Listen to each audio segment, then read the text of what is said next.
Bonjour, bonsoir. Aujourd'hui, je vais vous parler encore de métaphysique.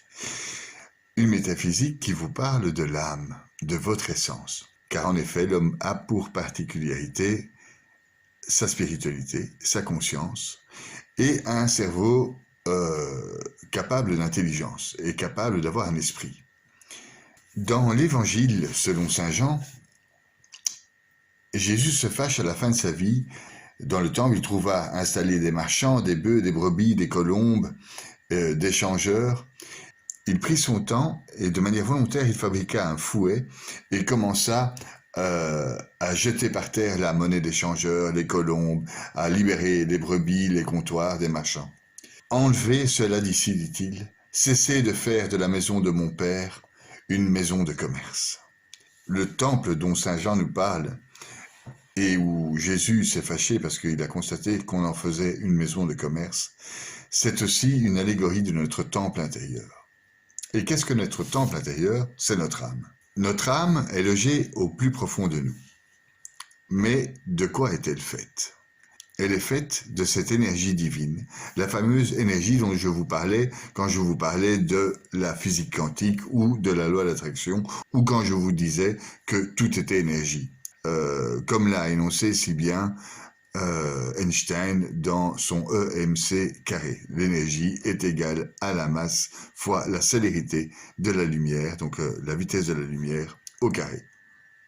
Donc dans cette énergie, il y a bien lumière, vitesse de cette lumière, onde, une onde électrique. Une onde électrique sous-entend la matière positive et la matière négative. Une fréquence. Ce dont je vous ai déjà entretenu lors du petit chapitre que j'ai fait sur vos fréquences vibratoires, mais aussi lors de la loi d'attraction, car nous atterrons les fréquences similaires avec l'univers. Donc je vous ai parlé de cette énergie. Einstein en parle très bien. La célérité et la vitesse de la lumière. C'est là où je voulais en venir. En fait, nous sommes faits de cette lumière. Au départ, dans la Genèse, Bereshit, donc la Genèse, au chapitre, la première livre de la Genèse, Dieu créa la terre et le ciel à partir du tohu-bohu, de l'informe, du vide, du néant, de rien, c'est-à-dire de rien de ce qui est connu. Peut-être est-ce la conscience. Au commencement, Dieu créa le ciel et la terre. Il avait conscience de créer par sa volonté et par son amour. Il créa le ciel et la terre. Or, la terre était vide et vague, le tohu-bohu, informe et vide, certains d'autres traductions. Les ténèbres couvraient l'abîme et un vent de Dieu agissait à la surface des eaux. Donc le vent de Dieu, c'est l'Esprit de Dieu. Dieu dit que la lumière soit et la lumière fut. Il y a bien donc là une notion de lumière, d'énergie, de fréquence et de puissance. Okay, donc il y a l'énergie est égale à la masse fois la célérité de la lumière au carré. C'est ce que essaye de nous indiquer déjà le premier chapitre de la Bible, que la lumière soit, et avec cette lumière, que les eaux qui sont sous le ciel s'amassent en un seul endroit et qu'apparaisse le continent, la terre. Donc voilà, il créa d'un tohu-bohu la terre. Et grâce à la lumière, il la créa grâce à la lumière. On peut faire une allégorie avec cette lumière. Par exemple, si on dit de quelqu'un, cette personne est lumineuse ou cette personne est une lumière, ça veut bien dire ce que ça veut dire. Elle est intelligente, elle rayonne. Mais elle ne rayonne pas physiquement. Elle rayonne à l'intérieur. Son intérieur rayonne. Si son intérieur rayonne et qu'on peut dire que son intérieur rayonne, c'est que cette personne a déjà une âme ou une conscience ou un esprit.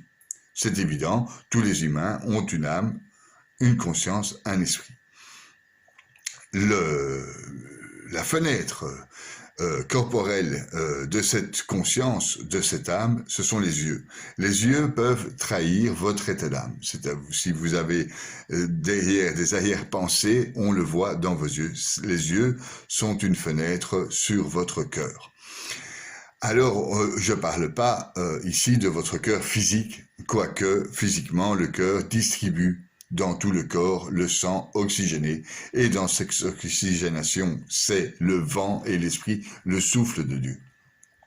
Mais revenons-en à ce qui nous intéresse ici dans cette métaphysique sacrée. L'essence de l'homme est faite d'une âme, d'une conscience, d'un esprit, aussi d'un mental et d'un corps, d'un extérieur. Bien, cette âme est nourrie par les énergies divines, disais-je. Ces énergies divines nourrissent donc notre temple intérieur, ce qu'on appelle notre âme.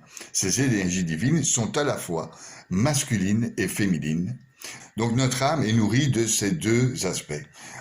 Comme l'Adam, l'Adam du départ, donc au début, Dieu créa l'homme, et l'homme c'était le Adam, donc qui possédait lui aussi le féminin et le masculin, avant de créer Ève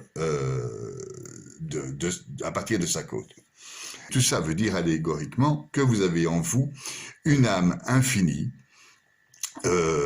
qui se compose de parties féminines et de parties masculines. Il y a à l'intérieur de vous le yin et le yang. Ce yin et ce yang, cette âme, ce temple, est nourri d'énergie divine, disais-je, et ces énergies divines sont dispatchées à l'intérieur de vous via 3 canaux. Donc le premier canal étant celui de Dieu, Yahvé, il y a le présent divin.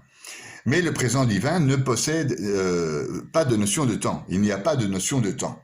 Ça veut dire que votre âme possède l'entièreté de ce que vous êtes, du début à la fin. Certaines personnes sont persuadées que à notre naissance est déjà inscrit le jour de notre mort. Dieu, l'énergie divine, a donné un certain nombre d'étincelles dans cette âme, et ces étincelles, à chaque respiration, on respire une étincelle, et à chaque expiration, on envoie une étincelle vers dehors, et il y a un certain nombre déterminé d'étincelles. C'est ce qui explique si joliment les kabbalistes. Donc l'âme est nourrie de ces étincelles divines. Si on arrivait à aller profondément à l'intérieur de notre âme, on constaterait qu'elle est infinie. Un peu à la manière allégorique d'un train. Le train irait de Paris à Bruxelles. Oui, mais vous êtes à Paris et vous prenez ce train qui est long jusqu'à Bruxelles. Si vous entrez dans le train à Paris, vous êtes déjà à Bruxelles. Ok, vous êtes dans le train Bruxelles-Paris, mais le train, la tête du train est à Paris et la queue du train est à Bruxelles. Donc ça veut dire que si vous rentrez à Paris, vous êtes déjà à Bruxelles. Ok, il suffirait d'avoir une longue vue dans le train et de regarder le dernier wagon du train, le dernier wagon du train, et vous apercevez Bruxelles, et vous êtes dans le train qui est déjà arrivé à Bruxelles. Eh bien, c'est la même chose avec votre âme. Donc, vous avez en vous une volonté et un amour infini. Mais que fait votre conscience avec tout ceci? Eh bien, votre conscience, elle est dirigée en partie par votre cerveau. Et votre cerveau contient votre esprit. Et votre esprit dirige votre conscience. Et votre conscience utilise l'âme. Maintenant, il y a bien des moyens d'utiliser l'énergie divine et infinie qui est à l'intérieur de vous. Vous pouvez l'utiliser vers le mal ou vous pouvez l'utiliser vers le bien.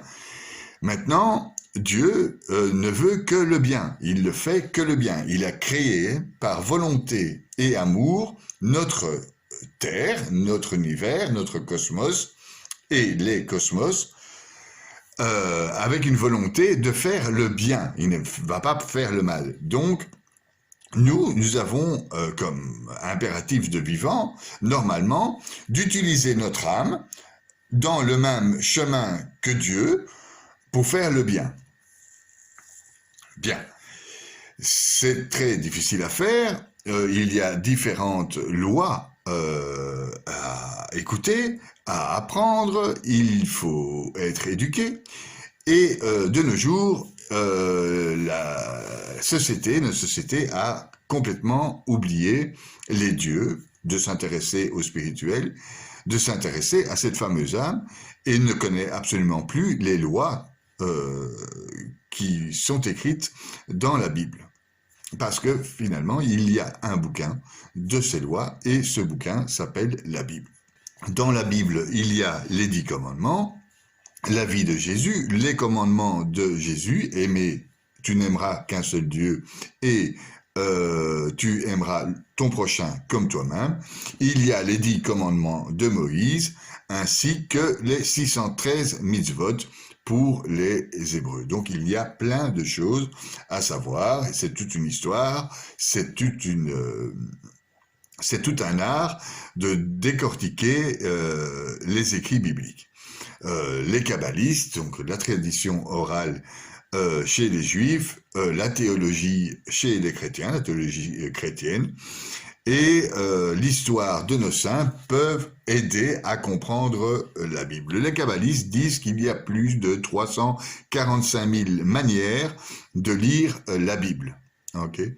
Donc, et d'interpréter la Bible. D'ailleurs, un écrit qui s'appelle le Talmud chez les Juifs discute via le pilpoul, donc une discussion un peu surréaliste entre ce qui pourrait et ce qui ne pourrait pas être la réalité d'un écrit ou d'un paragraphe. Le Talmud fait 3000 pages, le Zohar, une autre partie de l'étude de la Torah, donc de l'Ancien Testament, fait le même nombre de pages. Il y a une bibliothèque entière écrite sur les commandements de Dieu. En fait, à l'intérieur de nous se trouve l'énergie divine distribuée par Dieu dont il faut connaître les lois. Pour tout le monde, il est clair que les lois naturelles doivent être observées. Si vous plongez, si vous allez dans l'eau et que vous n'avez plus rien de quoi respirer, eh bien, vous allez mourir. Il vous faut une bouteille pour respirer dans l'eau. C'est la loi de la nature. Quand une pomme pousse sur un arbre et que vous arrachez la pomme va mourir. Elle n'est plus alimentée par l'arbre et donc elle va mourir. Ça, c'est une notion qui vous est tout à fait claire. Donc, si vous prenez des dangers sur la route, que vous ne respectez pas le code de la route, eh bien, vous allez mourir. Ça, c'est la loi des hommes même. Hein. Donc, c'est-à-dire que si vous faites des meurtres et des vols, vous finirez en prison et dans certains pays, vous serez même puni de mort. C'est la loi des hommes. Il y a la loi des hommes qui vous paraît absolument claire. Il y a la loi de la nature qui vous paraît tout aussi claire. C'est-à-dire que si nous surexploitons notre planète et si nous jetons tous les plastiques à la mer, eh bien, il est clair que la mer va se polluer, que nous allons avaler des plastiques.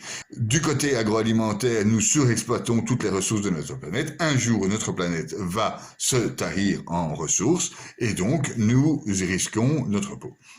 Ça vous paraît clair, ce sont des lois naturelles. Il y a aussi les lois divines.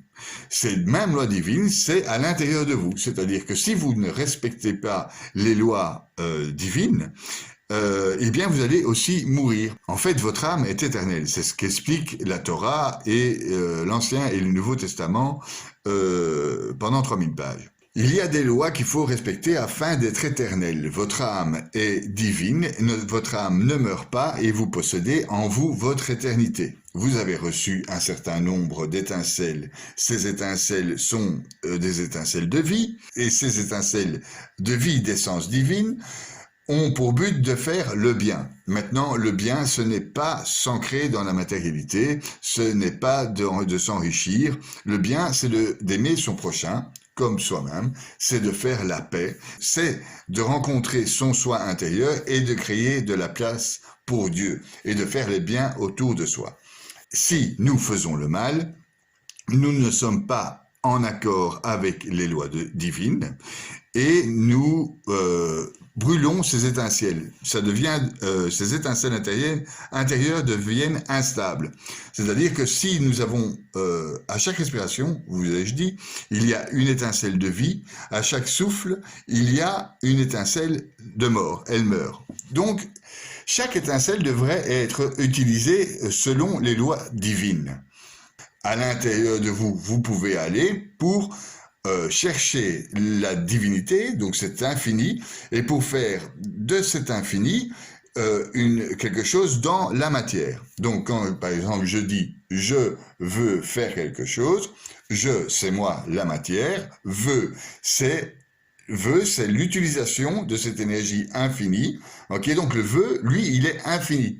Donc, je veux, donc moi, la matière finie, veux quelque chose d'infini, faire quelque chose, utiliser cette matière infinie pour faire quelque chose d'infini et infiniment bon normalement. Et elle devient le héros d'un jour. Il y a eu quelqu'un comme ça, c'était un Africain à Paris qui a sauvé un gosse qui pendait au 3e étage. Il a escaladé la façade, le gars.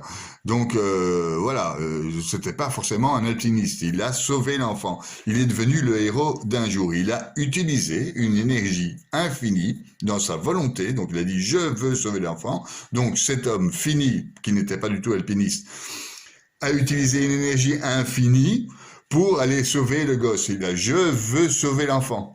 On peut tous le faire au journalier. Rarement nous entendons au journal parler qu'il faut nous développer à ce niveau, alors que c'est une loi importante du fait qu'elle nous apporte l'éternité.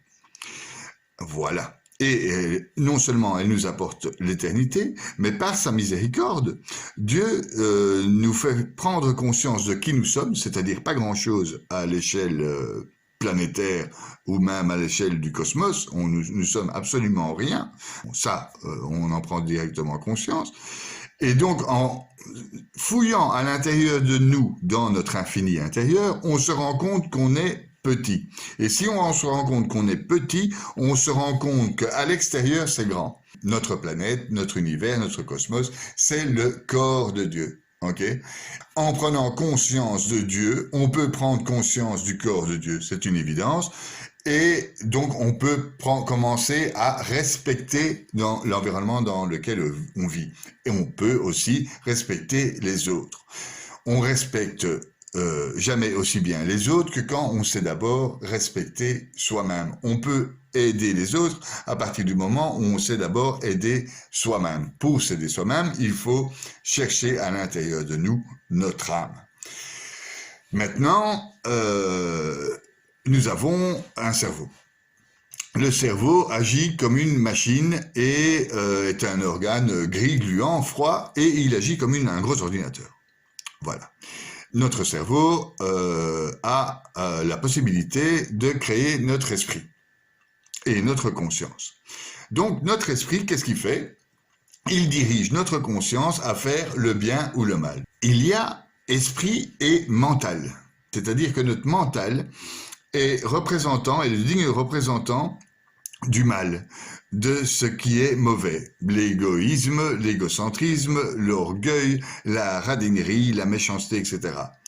Dans notre cerveau, nous pouvons créer le bien et le mal, avoir des bonnes actions et des mauvaises actions, aller vers le mental, l'égoïsme, etc., ou aller vers la conscience, et cette conscience est directement liée avec notre âme.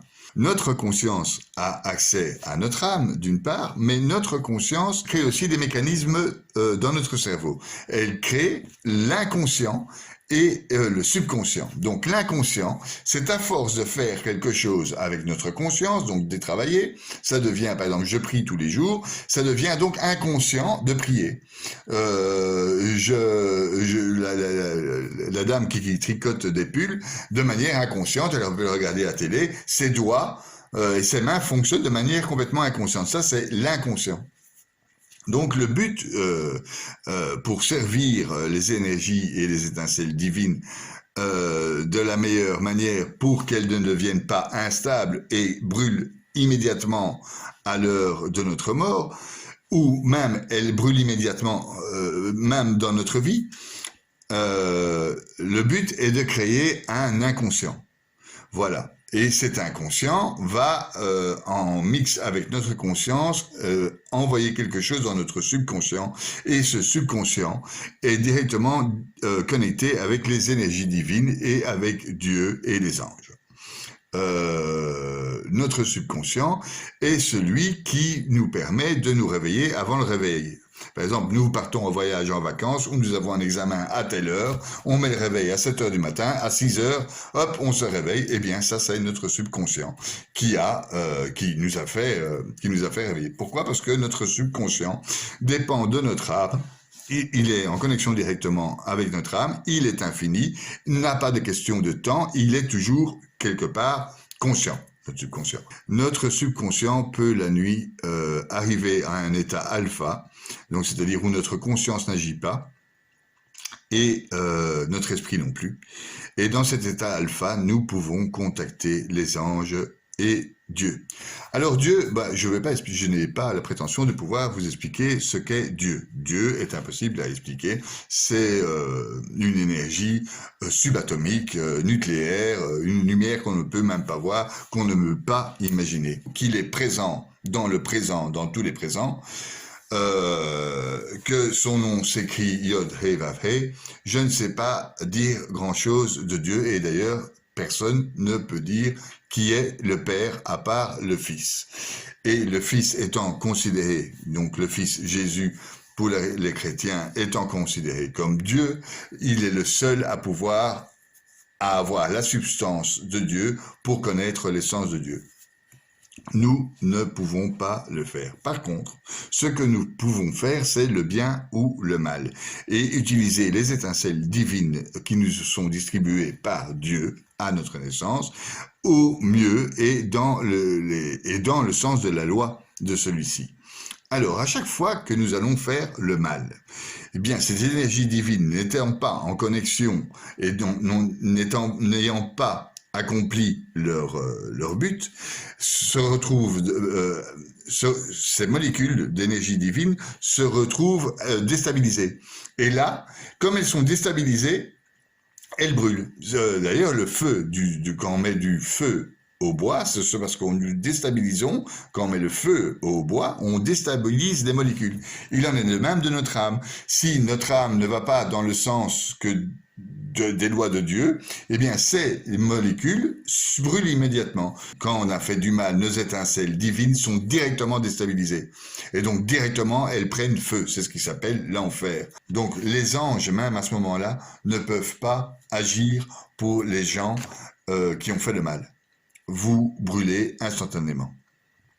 Il y a les 7 péchés capitaux, il y a les lois de Dieu à respecter dans notre vie. Et c'est pour ça qu'on a été créé.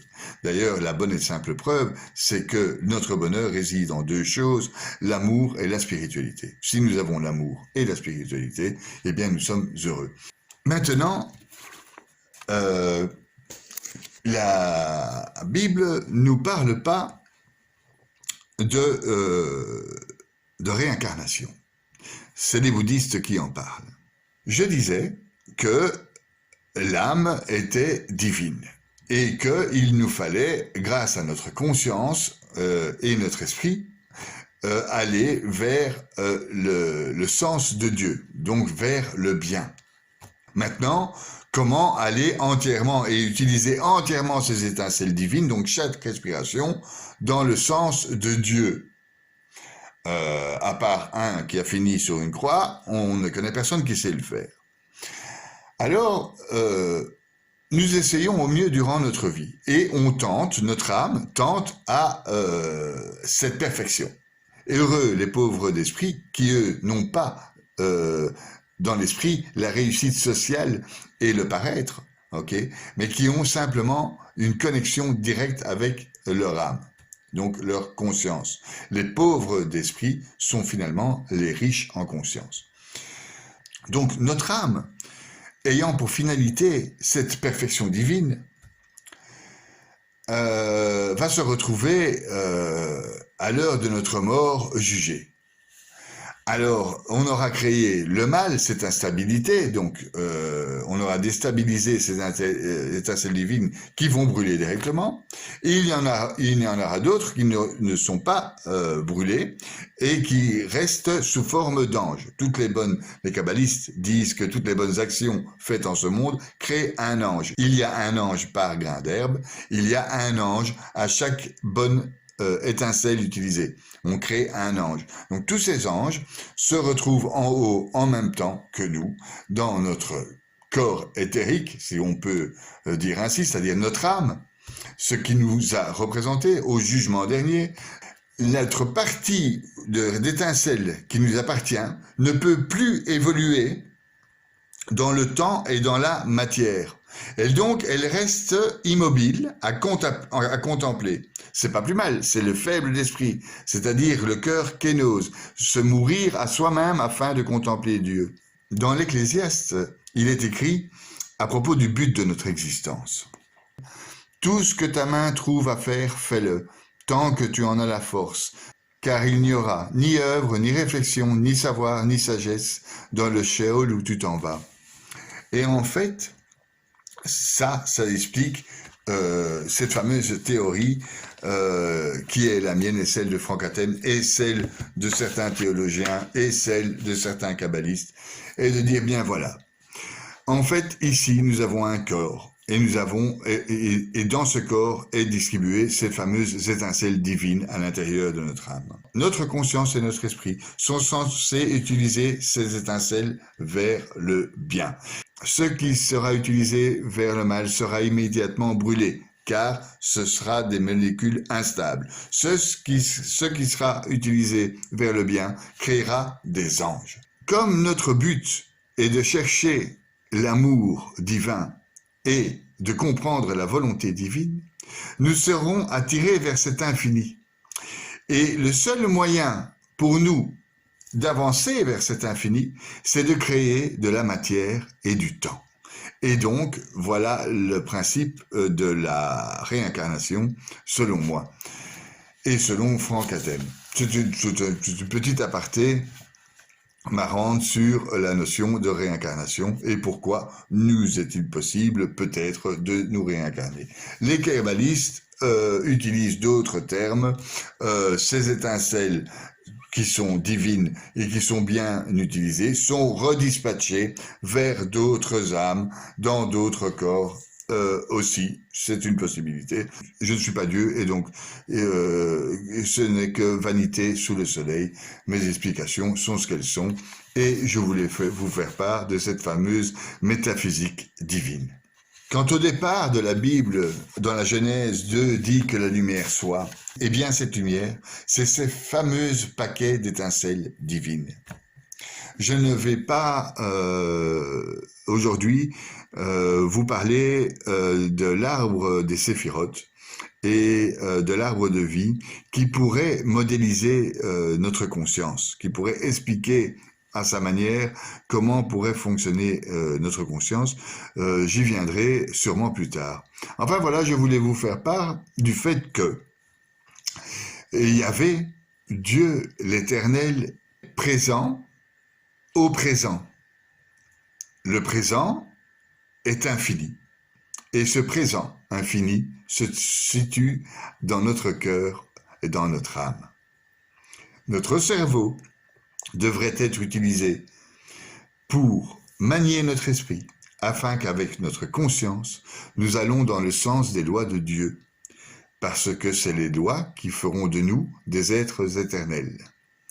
Comme il y a les lois de la nature, et comme il y a la loi des hommes. Les lois sont écrites pour notre bien, il faut les respecter, les relire, afin que nous puissions aimer les autres, respecter son prochain comme on se respecte soi-même et comme on respecte notre planète. C'est impératif aujourd'hui de réintégrer les dieux dans notre société. Je vous remercie de m'avoir écouté jusqu'à la fin. Un petit j'aime, en dessous un petit pouce bleu, un partage.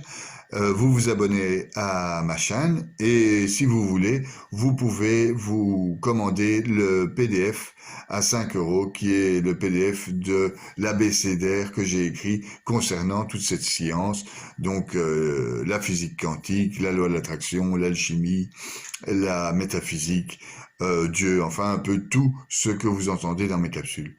C'est un écrit qui pourrait vous aider en tant que glossaire de spiritualité.